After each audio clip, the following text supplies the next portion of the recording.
ऐसे पानी हरता रहो लइकी नहीं खा देखले पिया हरता रहो रूपा बा हमार काया टच करता ए सुनो ना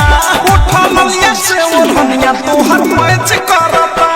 उठलिया से ओढ़निया तोहर मैच करता उठलिया से ओढ़निया तोहर मैच करता सच्चा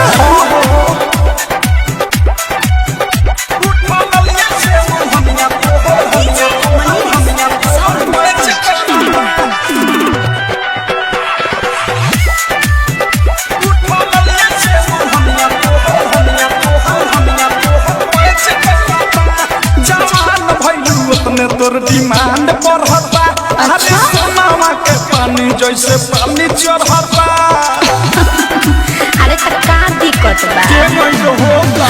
कि नाही कुछ अभी काच बानी कहली फेरा में जब पड़ो ना त मोतिया बिना ढाली दिला बसा दिलवा नाही काच करता लागत कि जान लेके रहब उठलिया से ओढ़निया तोहर मैच करता उठलिया से ओढ़निया तोहर मैच करता उठलिया से ओढ़निया तोहर मैच करता अरे ठीक है बा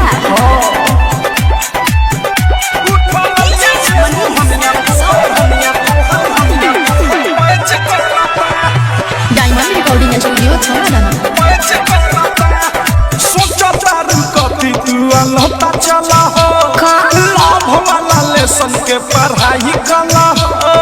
देखा आलतू फालतू बात मत बोलो तोहरा के देख के छटक जाता देवी अमर फेस फेस देखे चलल अच्छा बीक के विशाल बच्चा चाहे से तू बच्चा अनुराग बक्साह नहीं बच करता अरे गजबे के मैच करता